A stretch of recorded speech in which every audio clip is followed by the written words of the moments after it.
There we go. Hopefully this will stay up. Just going somewhere real quick, and then we'll get into the discussion of it.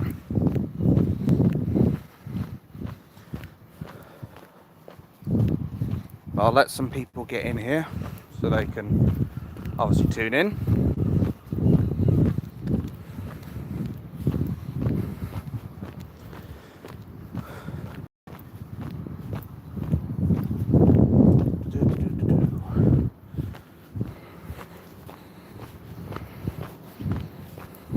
How's everyone doing at any rate? Afternoon, Monk. Or, sorry, Mons. Can't read, can't see. Need to get my eyes tested. Should have gone to Specsavers. So, just going to go around this corner, let a few more people get in, and we'll start.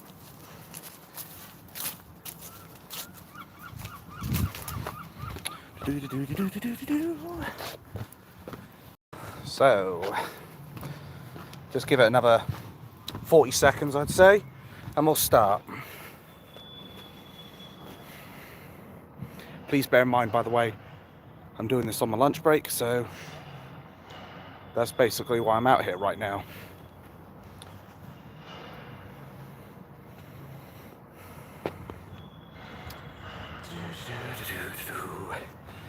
But as I said, hope everyone's doing well. So, the trial, the Southport trial. Well, I was going to put a video out later this evening, but now there's no need, since the fact of the matter is that Axel stroke number one, I'm not even 5 seconds in, Axel Rudakubana has pleaded guilty.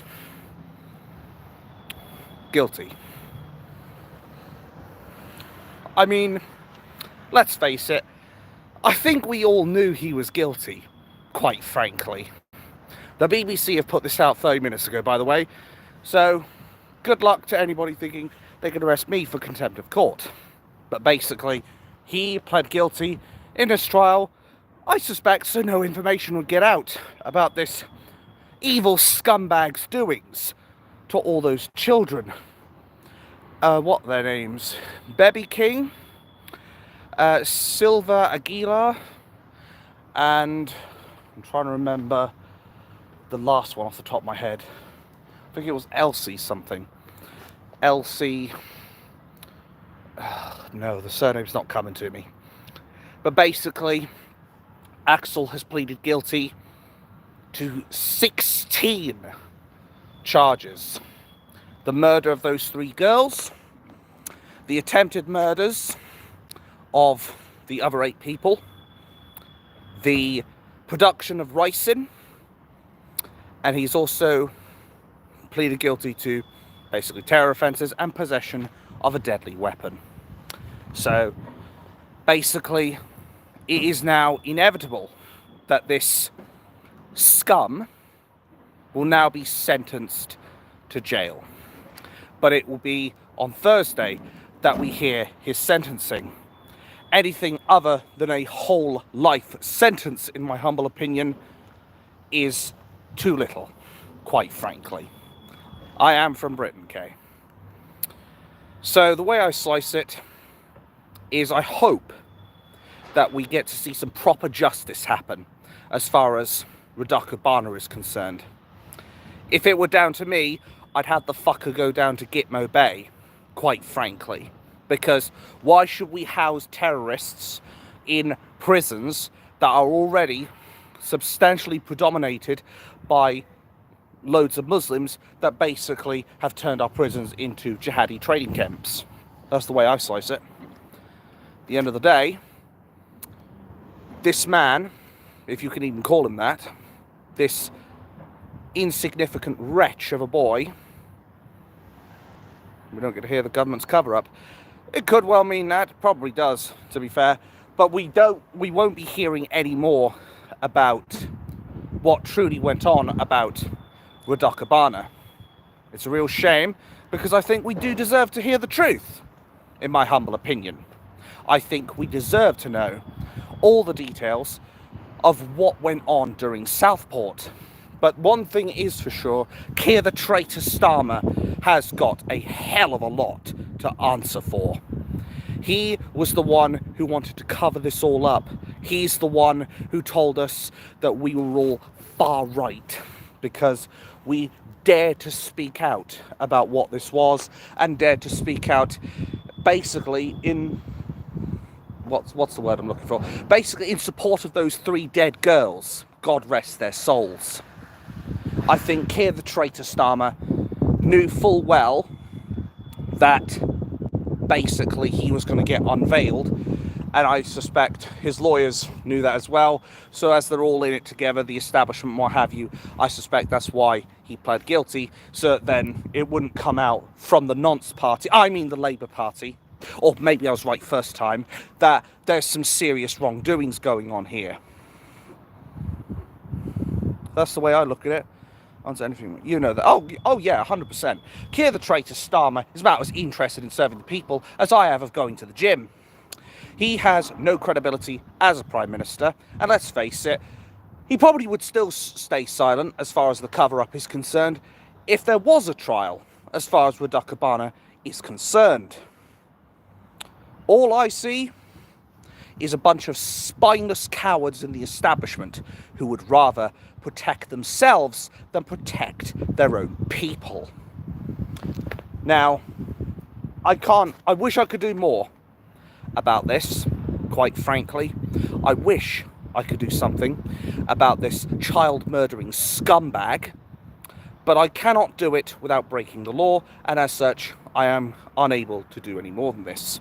But we can bring it to light, and the one thing indubitably we all must do, we must make sure they never, ever, ever forget what happened on that fateful day.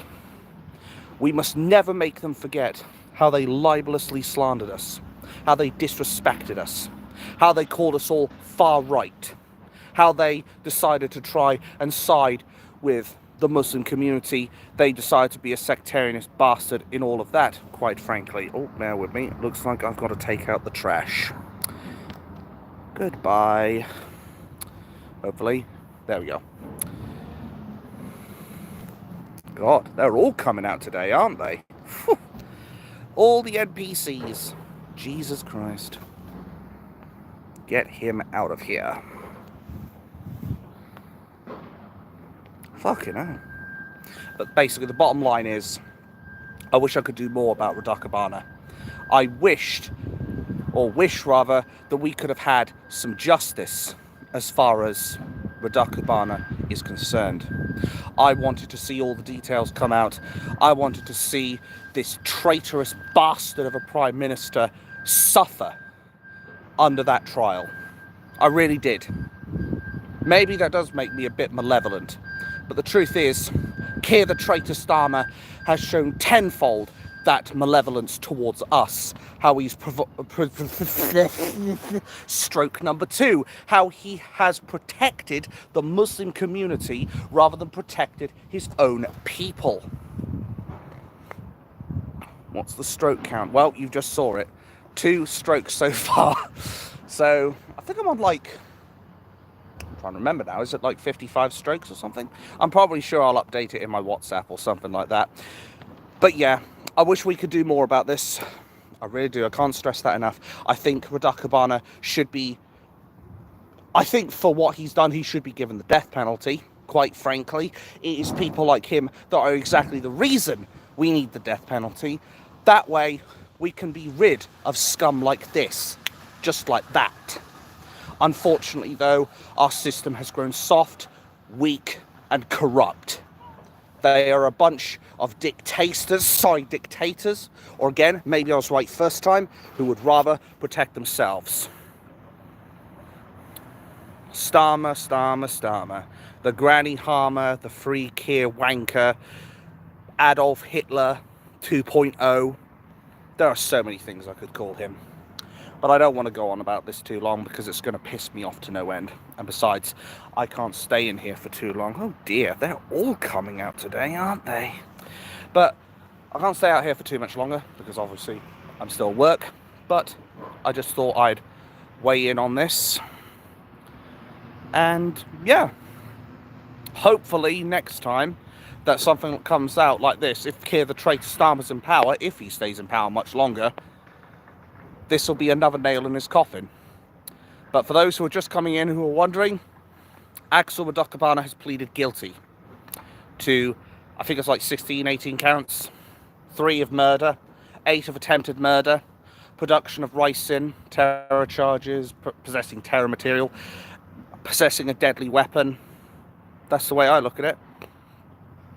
I'm using the powers, think, oh, what they could use that. I mean, yeah, I see your point as far as abusing the death penalty system is concerned, but here's the thing, it should only be reserved for the absolute worst cases, namely that of, obviously, mass murders, mass rapes, these grooming gangs of which they are committing a ridiculous number of these things.